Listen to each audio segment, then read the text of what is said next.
নমস্কার। আশা করি আপনারা ভালো আছেন। কদিন আগে একটা খুব অভিনব অভিজ্ঞতা হলো এবং এই অভিজ্ঞতাটা এবং সেইখানে আমাদের মধ্যে যা কথাবার্তা আলাপ আলোচনা হচ্ছিল, তো তারই কিছু কিছু টুকরো টুকরো অংশ আজকে আপনাদের সাথে একটু ভাগ করে নিতে চাইছি।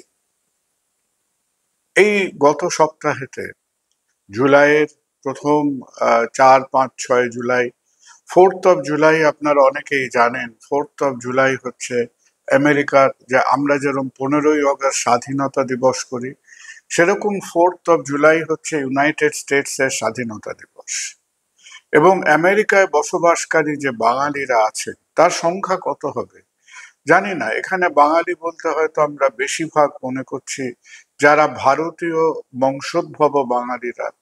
আমার মনে হয় তাদের সংখ্যা হয়তো আজকে 4-5 লক্ষের কাছাকাছি হবে।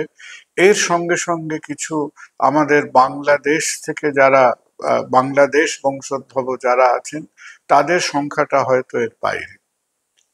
তো আমাদের এই বাঙালি ছেলেমেয়েরা তারা বহুদিন ধরে, তারা প্রায় 1980-র মাঝামাঝি থেকে তারা সবাই একসাথে হয়ে আমেরিকাতে একটা একটা সাংস্কৃতিক উদযাপন করে। আমেরিকাতে হয়, কানাডাতে হয়, একসাথে তারা মিলে সেটাকে তারা NABC বলে, বা নর্থ আমেরিকান বেঙ্গলি কনভেনশন। এবং এই NABC সত্যি কথা যদি চিন্তা করে দেখেন, তাহলে হয়তো এখনকার সময় এই যে একত্রিত বাঙালি যারা একসাথে মিলে একদিকে তার গান বাজনা, তার শিল্প সাহিত্য, তার আলাপ আলোচনা, তার কবিতা, তার কথাবার্তা, এবং তার সঙ্গে সঙ্গে তার খাওয়া দাওয়া, তার গয়নাগাটি, তার শাড়ি, এবং এই 2.5-3 দিন ধরে তারা একটা ভীষণ আনন্দ করে একসাথে একত্রিতভাবে সমবেত বাঙালির সত্তা আজকে নর্থ আমেরিকার বুকে তারা এই NABC উদযাপন করে। তো তেমনই এক NABCর অনুষ্ঠান হয়ে গেল শিকাগোতে। আগে আমার সাথে তাদের কয়েকবার কথাবার্তা হয়েছে যাবার জন্য, কিন্তু কোনো না কোনো কারণে সেখানে যাওয়া হয়ে ওঠেনি। তাই এবার তাদের সঙ্গে অনেক কথাবার্তার পরে আমাদের এই ছোটাছুটির কাজকর্মের থেকে খানিকটা সময় বার করে NABCতে যাওয়া হলো। এবং সেখানে আমাদের তো, আমি গান গাইলে তো পুরো 4-5 হাজার বাঙালির সমবেত আর সমাবেশ থাকবে না, তারা একেবারে পালিয়ে যাবেন আর কি।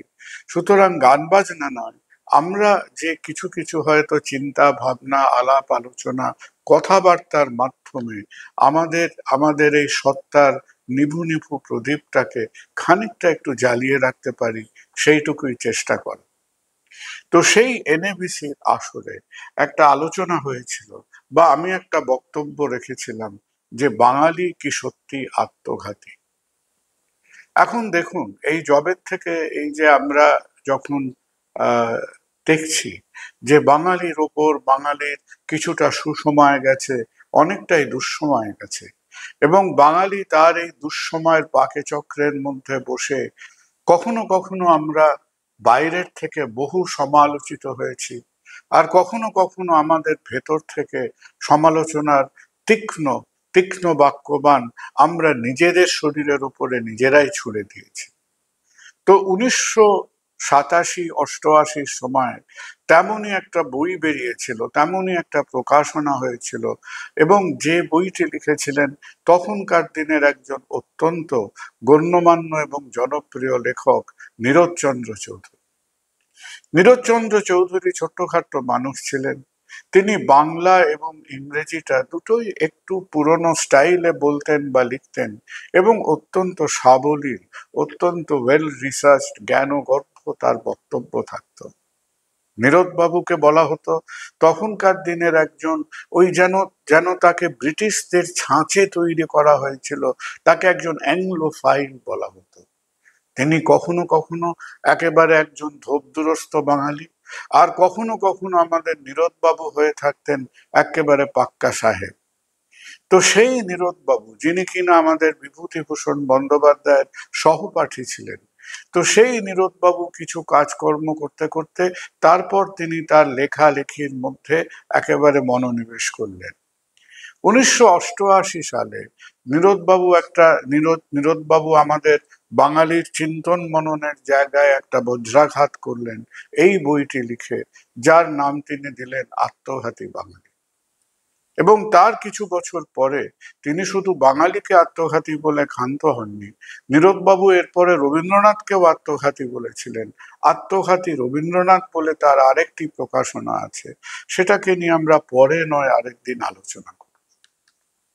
এবার আমরা যদি কেবল এই ব্যাপারটাকে নীরদ বাবুর মধ্যে আমরা যদি এটাকে সীমাবদ্ধ রাখি, তাহলে চিন্তা করে দেখবেন যে নীরদ বাবুর বইটা উল্টে পাল্টে দেখবেন, সেখানে নীরদ বাবু একটু দামি কথা, যে দামি কথাটা বলছেন, যে সেটা হলো আমরা যে সময়টাকে বাঙালি শিক্ষার দিকে, বাঙালি তার চিন্তন মননের দিকে একটা নতুন পথ খুঁজে পেতে চেয়েছিল, অর্থাৎ সহজভাবে আমরা যে সময়টাকে from the beginning of 19th century, আমরা যে সময়টাকে বাংলার রেনেসাঁ বলি, যে সময়টাকে আজকে আমরা কিছুটা হয়তো সরলাকৃত করে বলি যে রামমোহনকে দিয়ে শুরু হয়েছিল এবং বলতে গেলে হয়তো রবীন্দ্রনাথকে দিয়ে শেষ হয়েছিল, সেই বাঙালির রেনেসাঁর সময়টাকে যেখানে যেখানে কিনা রামমোহনের মতো মানুষরা, পরবর্তীকালে তার মধ্যে রামমোহন ছিলেন, বিদ্যাসাগর ছিলেন, আমাদের দ্বারকানাথ ছিলেন, অনেকে ছিলেন, বহু মানুষ ছিলেন, যে তাদের মূল চিন্তা ভাবনা যেটা ছিল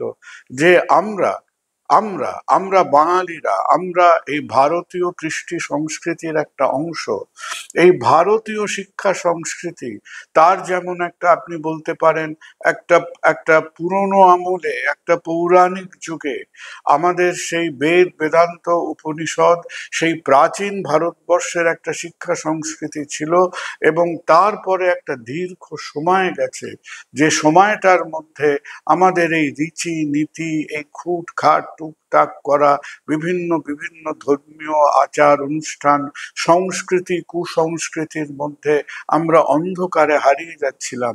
আমাদের মধ্যে যে সময় পাশ্চাত্যে এনলাইটমেন্ট এসছে, যে সময় পাশ্চাত্যে ইন্ডাস্ট্রিয়াল রেভলিউশন শুরু হয়ে গেছে, সেই সময় আমাদের যেন শিক্ষা দীক্ষার মানটা ধীরে ধীরে সেই মেঘাচ্ছন্ন আকাশের মতো হচ্ছিল, এবং প্রয়োজন ছিল যে সেই সময় এই অন্ধকার হয়ে যাওয়া আকাশে একটু আলো দেখাবার জন্য, এবং সেই কাজটা সেই সময় বেঙ্গল রেনেসাঁ করেছিল, এবং বাঙালি সেই সময় আজকে ইতিহাসের ধারার মধ্যে পড়ে বাঙালি সেই সময় was a beneficiary of the British colonial culture।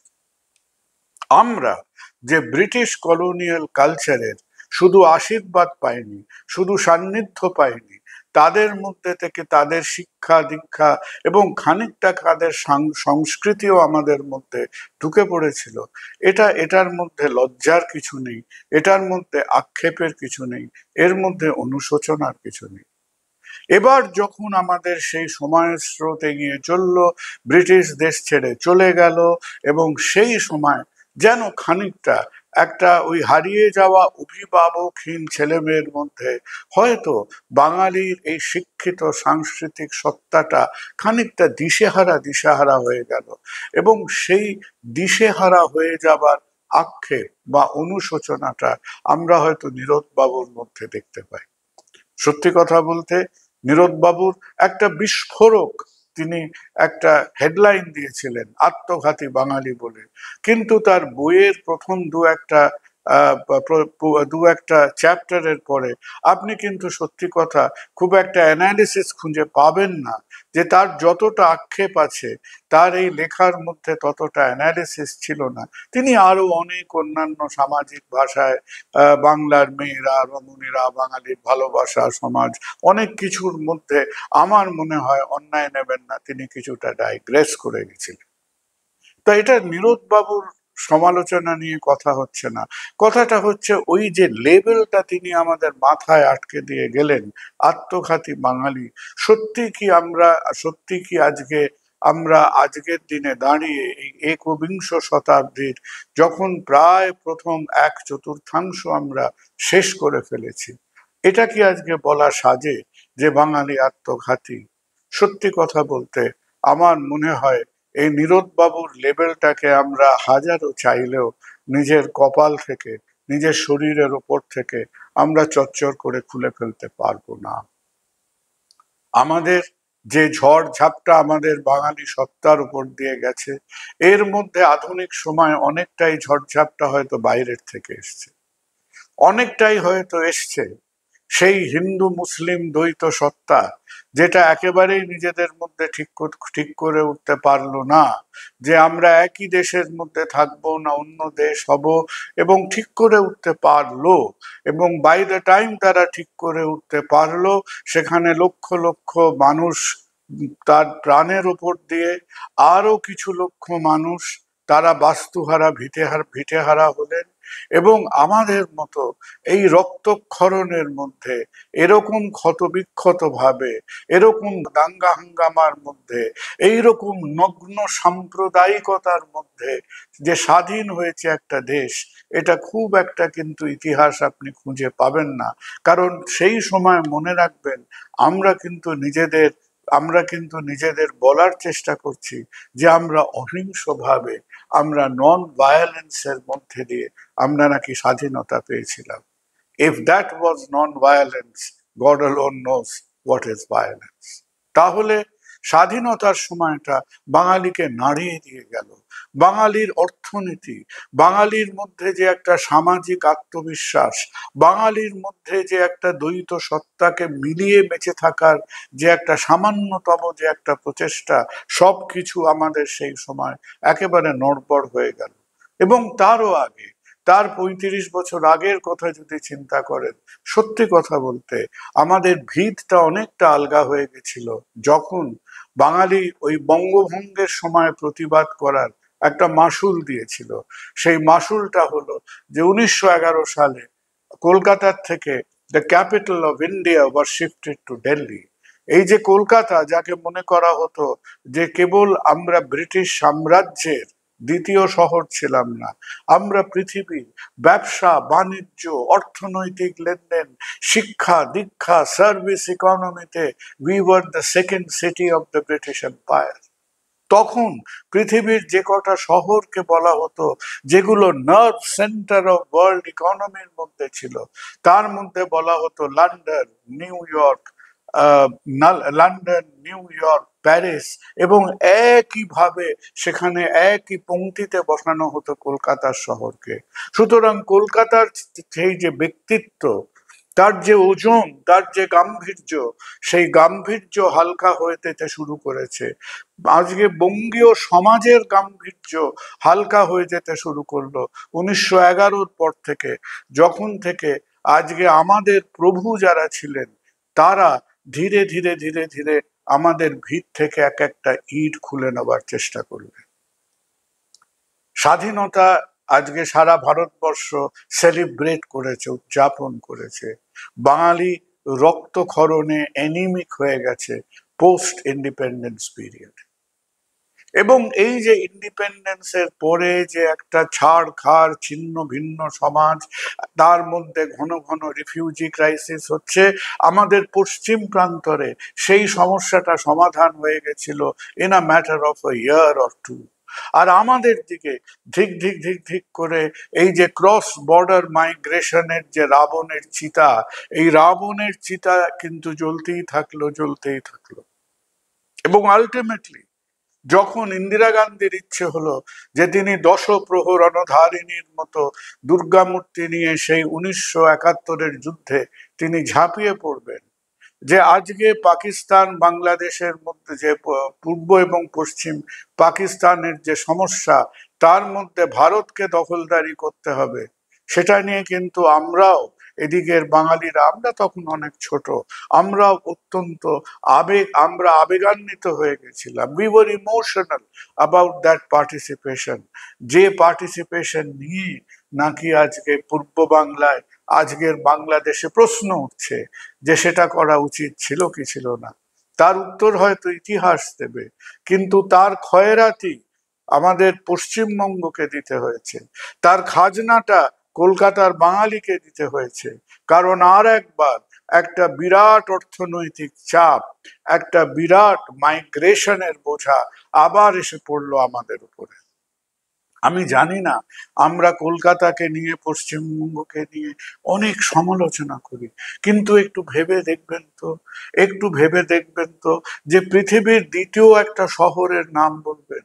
ভারতবর্ষের মধ্যে এমন তো কোনো জায়গা নেই, ইন ওয়ার্ল্ড হিস্ট্রি এমন কোনো জায়গা আছে কিনা যে যারা আজকে এই cross border migration, partition followed by another war, contiguous war, এই ধাক্কাটা প্রায় 30 বছরের ওপরের একটা সময় এই ধাক্কাটা তারা সামলেছে, এবং একের পর এক এই পপুলেশন শিফটের যে বিরাট বোঝাটা একটা শহরের ওপর দিয়ে গেছে, এবং সেই শহরটা আজও বেঁচে আছে। সেই শহরটা এত দুঃখ কষ্ট সহ্য করে আজও তার মুখের মুখের মধ্যে, আজও তার ঠোঁটের কোণায় আমরা কিন্তু একটু হাসি দেখলেও হয়তো দেখতে পাই। তাহলে সেই সময় আমরা হয়তো একটা ইতিহাসের ঘূর্ণাবর্তের মধ্যে পড়েছিলাম। সেই যে আঘাতগুলো, সেই আঘাতগুলো হয়তো ইতিহাস, পরিবেশ, পরিস্থিতি আজকে বাঙালি সত্তার উপরে সে একটা একটা একটা একটা বাহ্যিক আঘাত ছিল। It was a trauma from the outside. We were victimized by the situations of history. কিন্তু তারপরে আমরা নিজেদের এমন একটা সময়ের মধ্যে নিয়ে গেলাম, আমরা জানি না কতটা মাও সেতুংকে ভালোবেসে আর কতটা গান্ধীর ওপরে রাগ করে আমাদের মধ্যে বাঙালির ইন্টেলিজেন্সিয়ার একটা বিরাট ভাগ তারা বামপন্থার আশ্রয় নিলেন, এবং তারপর একটা দীর্ঘ সময় শুরু হলো যেখানে আমরা বামপন্থার মধ্যে দিয়ে আমাদের রিকনস্টিটিউশন বা আমাদের রিডেভেলপমেন্টকে খুঁজে পাওয়ার চেষ্টা করলাম। কিছু কাজ সেই সময় হলো। আজকে জমি সংস্কার, আজকে যারা একেবারে হতদরিদ্র চাষাভুষো যারা ছিলেন, যাদের ওপর দিয়ে শতাব্দীর পর শতাব্দী অনেক রকম অন্যায় অবিচার হয়েছে, তাদের ইন্টারেস্টটা ডেফিনেটলি আমাদের কমিউনিস্ট পার্টি অফ ইন্ডিয়ার নেতৃত্বে যে পরপর সরকার হয়েছে, 34 বছর ধরে সরকার হয়েছে, তারা তাদের বঞ্চনার দিকটাকে অ্যাড্রেস করার একটা সদর্থক চেষ্টা করেছেন। কিন্তু তারা যেটা করতে পারলেন না, যে তাদের মধ্যে সেখানে সোশ্যালিজম সঙ্গে সঙ্গে কিছুটা স্ট্যালিনিজমের ভাইরাস তাদের মধ্যে ঢুকেছিল। তারা কমপ্লিটলি শিক্ষার মানটাকে একেবারে গুঁড়িয়ে দিলেন, এবং তার সঙ্গে সঙ্গে বাংলার বেঁচে থাকার যে উপজীব্যটা ছিল, তার ইন্ডাস্ট্রির মধ্যে দিয়ে, তার কলকারখানার মধ্যে দিয়ে, তার সার্ভিস সেক্টরের মধ্যে দিয়ে, কলকাতা সেই সময় বোধহয় ভারতবর্ষের 60% বড় বড় কোম্পানির হেডকোয়ার্টার কলকাতায় ছিল। কলকাতা, আসানসোল, হাওড়া, যাদবপুর, দুর্গাপুর, সমস্ত পশ্চিমবাংলাকে ঘিরে ইন্ডাস্ট্রিয়াল ভারতবর্ষের ফুসফুস বা রেসপিরেটরি সেন্টার ওয়াজ ওয়েস্ট বেঙ্গল। সেই ওয়েস্ট বেঙ্গলকে আমাদের সেই আজকে একটা দ্বিধাগ্রস্ত, আমাদের একটা বিস্মৃত বামপন্থা সেটাকে ধরে রাখতে পারলো না, এবং সেই সময় আমরা নিজের মেরুদণ্ডতে নিজেরাই লাথি মারলাম, এবং সেই গ্লানি কিন্তু বাঙালি চেষ্টা করলেও ভুলে যেতে পারবেন না।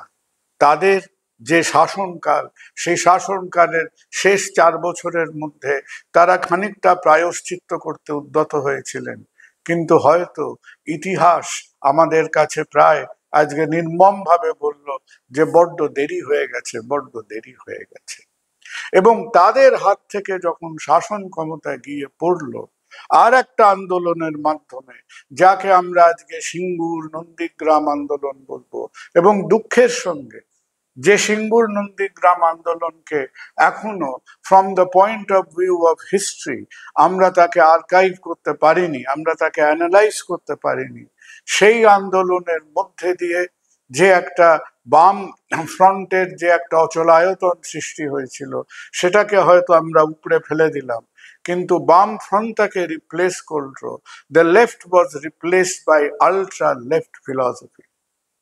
সেই আলট্রা লেফট ফিলসফির মধ্যে তার গেলেন, এবং মমতা বন্দ্যোপাধ্যায়ের নেতৃত্বে যে একটা ভাবধারা, যে একটা স্ট্র্যাটেজি তৃণমূল সরকারের মধ্যে দিয়ে যে একটা সরকার ব্যবস্থা শুরু হলো 2011 সালের মধ্যে দিয়ে, তারা হয়তো নানান রকম ভাবে একদিক দিয়ে চেষ্টা চালাচ্ছিলেন, কিন্তু তারা জন্মলগ্নে, তাদের জন্মলগ্নের মধ্যে যে অভিশাপটা ছিল, that curse of the birth was, যে তারা আজকে ইন্ডাস্ট্রিকে ঘাড় ধাক্কা দিয়ে বার করে তারপর যে ইন্ডাস্ট্রিয়ালাইজেশন করার চেষ্টা করে যাচ্ছেন, তাতে এখনো খুব একটা সুফল পাওয়া যাচ্ছে না। এবং তাছাড়াও তৃণমূলের মধ্যে যে একটা ল্যাক অফ পলিটিক্যাল আইডিওলজি আছে, এবং তাদের আজকে একটা ব্যাপার হয়ে দাঁড়িয়েছে যে তুমি 2 টাকা নাও, আমি 4 টাকা নিই, ও 6 টাকা নেবে, ও 10 টাকা নেবে। এবং এই যে একটা ইন্টারনাল পাইয়ে দেবার ইকোনমির যে একটা একটা বিষক্রিয়া চলছে তৃণমূলের মধ্যে, এটা পদে পদে পদে পদে আমরা শিক্ষা দুর্নীতির থেকে শুরু করে পাড়ায় গুন্ডামি, আমরা তোলাবাজির থেকে শুরু করে সন্দেশখালি বা এই মতো ব্যাপারের মধ্যে আমরা তার একটা অত্যন্ত উগ্র রূপ আমাদের সামনে আসছে। সুতরাং সেখানেও আজকে 2024-এর মধ্যে দাঁড়িয়ে হয়তো আমরা কিছু প্রচেষ্টা দেখছি, আমরা চেষ্টা দেখছি, কিন্তু তার মধ্যে আজকে প্রায় 12 বছরের ওপর সময় অতিক্রান্ত হলো, আমরা এখনো কিন্তু বাঙালি তার দ্বিতীয় রেনেসার জন্য উদ্গ্রীব হয়ে আছে।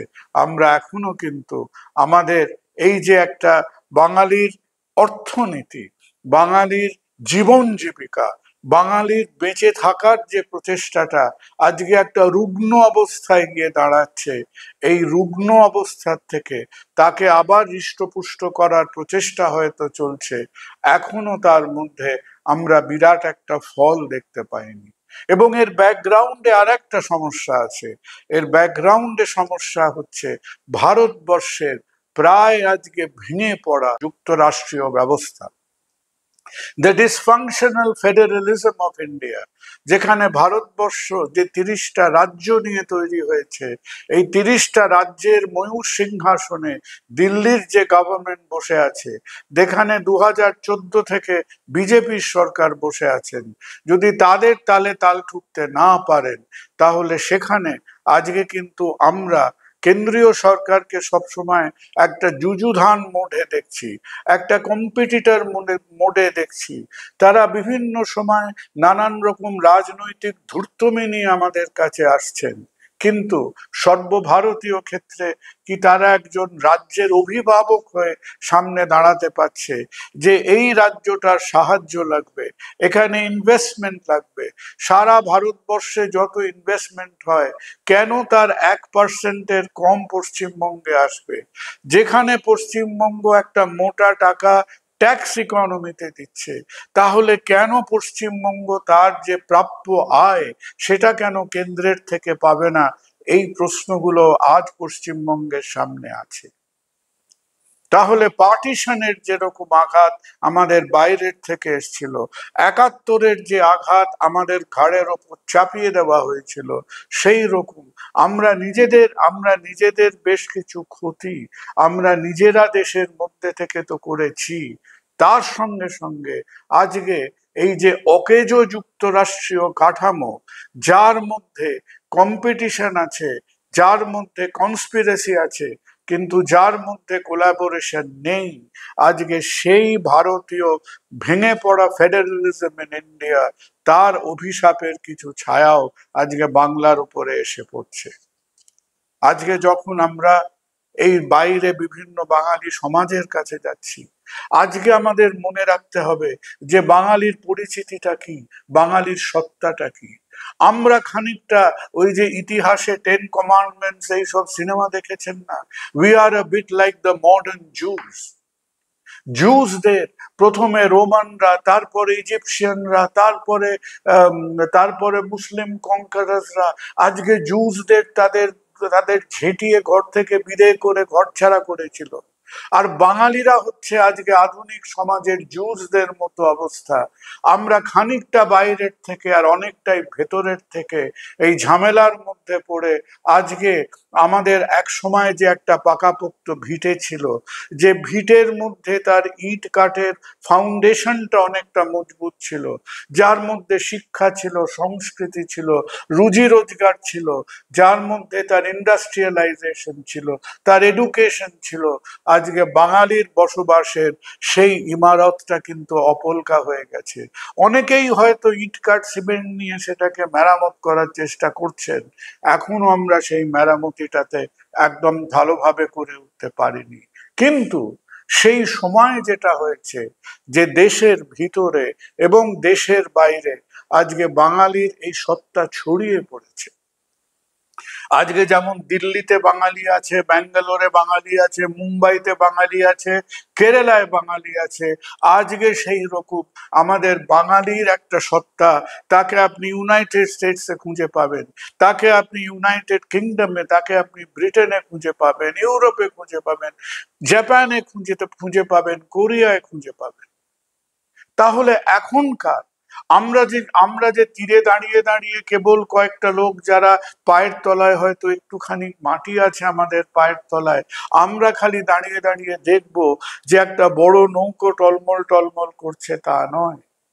আজকে আমাদের ছেলে মেয়েদের মধ্যে তাকে যদি ভবিষ্যতের পথ দেখাতে হয়, তাদের এডুকেশনের মধ্যে দিয়ে, তাদের অন্টারপ্রেনিয়রশিপের মধ্যে দিয়ে, তারা ভবিষ্যৎ জীবনে কি করবে তার ক্যারিয়ার কাউন্সেলিং এর মধ্যে দিয়ে, ভবিষ্যৎ বাঙালি সমাজ তো একটা ভৌতিক সত্তা নয়। আজকে ভবিষ্যৎ বাঙালি সমাজ হলো আজকের যে ধরুন 3-4 কোটি যে যুবক যুবতী যে বাঙালিরা আছেন, তাদের ভবিষ্যৎ পথ দেখানোর মধ্যেই হচ্ছে ভবিষ্যতের বাঙালি সত্তা। From education, from employment, from career, from future opportunities, এই যে একটি একটি একটি করে বাঙালি কিশোর কিশোরী যুবক যুবতী তারা যেখানেই থাকেন না কেন, আজকে যদি তাদের হাত ধরতে হয়, আজকে তাদের যদি ভবিষ্যতের একটা সামান্য সাহায্য আমরা করতে পারি, তাহলে পশ্চিমবঙ্গ, কলকাতা, ভারতবর্ষ, পৃথিবী, এই যে ছড়িয়ে পড়ার যে বাঙালির সত্তাটাকে আজকে একত্রিত করতে হবে। এবং সেটাকে একত্রিত করার মতো অনেক উপায় আমাদের হাতে আছে। আমাদের হাতে আজকে টেকনোলজি আছে। আজকে আমি যদি আমেরিকায় বসে থাকা কারোর সঙ্গে হোয়াটসঅ্যাপে একেবারে ভালোভাবে 15 মিনিট গল্প করতে পারি, তাহলে কোনো একটি ছেলে মেয়ে তার কোনো একটি মেন্টরের সঙ্গে কথা বলে সে 15 মিনিট তার ক্যারিয়ার কাউন্সেলিং করতে পারে। আপনারা যারা একাডেমিয়ার ওয়ার্ল্ডে আছেন, আপনারা আপনাদের অ্যাডভাইস, আপনাদের টক, আপনাদের লেকচার, আপনাদের for the younger generation your guidelines, আপনারা তাদের পথ নির্দেশিকা, আজকে আপনারা আমাদের এই সমাজের সঙ্গে সংযুক্ত হন। আজকে ডাক্তাররা যারা পৃথিবীর নানান প্রান্তে ছড়িয়ে আছেন, আমাদের মতো কিছু সামান্য লোক তাদের কাছে গিয়ে বলছেন যে আপনাদের যে অভিজ্ঞতা, আপনাদের যে এক্সপার্টিস, আপনাদের যে স্কিল সেট, তারা আমাদের মানুষদের সঙ্গে আজকে শেয়ার করুন। আপনাদের কথাবার্তা আজকে আমরা আমাদের নানান সামাজিক মাধ্যমের মধ্যে দিয়ে খুঁজে পাই। বাঙালি হয়তো চারিদিকে ইতিহাসের পরিহাসে, ইতিহাসের তাড়নায়, সময়ের বিদ্রুপে বাঙালি হয়তো চারিদিকে ছড়িয়ে পড়েছে, কিন্তু চারিদিকে ছড়িয়ে পড়া বাঙালিকে একত্রে আনার যে একটা টেকনোলজি, একত্রে আনার, আজকে একে অপরের সঙ্গে কথা বলার, আপনার অভিজ্ঞতাটা আমাদের সমাজের সঙ্গে ভাগ করে নেওয়ার উপায় আমাদের হাতে আছে। তাহলে আমরা যতটাই আনন্দ করব, আমরা যতটাই গান শুনব, আমরা আজকে প্লেন বোঝাই করে মানুষজনদের নিয়ে গিয়ে একটা শুক্রবার থেকে রবিবার বাঙালির সংস্কৃতির উদযাপন করব, নিশ্চয়ই করব। আজকে খোলা মনে হাসি ঠাট্টা করার অধিকার আমাদের আছে। আজকে আমরা রবীন্দ্রনাথ, অতুল প্রসাদ, আধুনিক গান, ব্যান্ডের গানের মধ্যে আমরা একেবারে মন খুলে আনন্দ করার অধিকার আমাদের আছে। কিন্তু তার সঙ্গে সঙ্গে হয়তো এই দায়িত্ব আমাদের আছে, এই রেসপন্সিবিলিটি আজকের বাঙালি সমাজের আছে যে আমরা এই ছড়িয়ে পড়া বাঙালিরা নিজের সত্তাটাকে আবার একত্রে আনার একটা চেষ্টা করি। বর্তমান সময়, বর্তমান বিজ্ঞান এবং বর্তমান টেকনোলজি আমাদের সেই জিনিসটা করার একটা সুযোগ আমাদের হাতে দিচ্ছে। অনেক রকম প্ল্যাটফর্ম আছে, হেলথ প্ল্যাটফর্মস আছে, বাংলা ওয়ার্ল্ড ওয়াইড প্ল্যাটফর্ম আছে। যারা আজকে আপনারা আমেরিকাতে আছেন, আপনাদের হাতে এনএবিসির প্ল্যাটফর্ম আছে, গ্রেট ব্রিটেনের বাঙালিদের কাছে তাদের প্ল্যাটফর্ম আছে, এবং প্রত্যেকটা প্ল্যাটফর্মের মধ্যে দিয়ে লেট দেম বি, যে আমরা কেবল কি 4 দিনের হইচই করেছি সেইটা সেই প্ল্যাটফর্মের বড় কথা নয়। সেই প্ল্যাটফর্মগুলো এক একটা প্রাণ কেন্দ্র হয়ে উঠুক, যে প্রাণ কেন্দ্রের মধ্যে দিয়ে আজকে আমরা একে অপরের সঙ্গে, আজকে আমাদের সময় হয়তো শেষ হয়ে আসছে, কিন্তু আজকের the buds which are blossoming, আজকে কলকাতায়, মফস্বলে, ডিস্ট্রিক্টে, আজকে পশ্চিমবঙ্গ, তার বাইরে ছড়িয়ে থাকা আমাদের ভাষায় কথা বলার, আমাদের চিন্তন মননের সঙ্গে যারা আইডেন্টিফাই করেন, সেই বাঙালি আজকে যদি আপনাদের সাথে কথা বলতে পারে, আপনাদের অভিজ্ঞতা থেকে তারা যদি লাভবান হতে পারে, আজকে যেখানেই বাঙালি ছড়িয়ে থাকুক না কেন, আজকের বাঙালি বিশ্বায়িত বাঙালি, আজকের Bangali is a product of globalization. যে শিক্ষার আলো আমরা দেশে এনেছিলাম আজকের থেকে হয়তো কম বেশি 200 বছর আগে, আজকে সেই শিক্ষার আলোর, সেই অভিজ্ঞতা আলোর টর্চ লাইটটা নিজের দিকে ফোকাস করার সময় এসেছে। এবং আজকে আমাদের হাতে সেই প্রযুক্তি আছে, সেই টেকনোলজি আছে to reconnect all of us. এটা বড় কথা নয় যে আমরা আত্মবিস্মৃত, আমরা আত্মহননকারী, আমরা আত্মঘাতী। কারণ মনে রাখবেন, পোস্টমর্টম থেকে অনেক কিছু জানা যায়, কিন্তু পোস্টমর্টম থেকে রোগীর রোগটা ভালো হয় না। তাই আমাদের সমস্ত সমস্যা স্বীকার করে নিয়ে আজকে বর্তমানের সমস্ত ভালো মন্দের দায় নিজেদের ঘাড়ে নিয়ে ভবিষ্যতের দিকে যদি আমরা চেয়ে দেখি, তাহলে আজকে আমরা যারা হয়তো পশ্চিমবঙ্গের বুকে বসে, কলকাতার বুকে বসে, আজকে আমরা আমাদের আহ্বান, আমাদের প্রয়োজন, আমাদের আমাদের যে একটা নিমন্ত্রণ আমরা আপনাদের সবার কাছে পাঠাচ্ছি, যে আমরা সবাই নিজের মতো করে একজন একাডেমিয়ান, একজন প্রফেসর, একজন লেখক, একজন ব্যবসায়ী, একজন এন্টারপ্রেনিউর, একজন ডাক্তার, একজন পারফর্মিং আর্টিস্ট, তারা নিজের মতো করে ভাবুক, নিজের মতো করে তারা চিন্তা করুক যে আমরা কিভাবে আমাদের এই সমস্যা সংকুল সময় আমরা নিজেদের পাশে আবার এসে দাঁড়াতে পারি। আর একদিন হয়তো যেরকম জুজরা নিজেদের ঘরে ফিরে আসার সময় পেয়েছিল, জানি না, আমার মনে হয় যে একদিন আমরাও হয়তো নিজের সমস্যাটা সমাধান করে, আজকে যেরকম ছড়িয়ে পড়া বাঙালি তার অন্ন বস্ত্রের সংস্থান করে তারা হাসি মুখে বেঁচে আছেন, সেরকম ঘরের বাঙালিরা, ঘরের ছেলে মেয়েরাও, তারাও আজকে ভরা পেটে হাসি মুখে বেঁচে থাকার ভবিষ্যৎ হয়তো তাদের সামনেও আসবে। কিন্তু আমাদের সবাই মিলে তাদের পাশে দাঁড়াতে হবে। যদি সেই দিনটা, যদি সেই সময়টা আর কয়েকটা দিন আগেও আসে, সেই মিলিত প্রচেষ্টা আমাদের সবাই। এটা বড় কথা নয় যে বাঙালি আত্মঘাতী কি আত্মঘাতী নয়। আজকে বাঙালি এইটা প্রমাণ করুক যে বাঙালির অনেক দুর্ভাগ্য এসেছে, কিন্তু বাঙালি আত্মবিস্মৃত নয়। নমস্কার।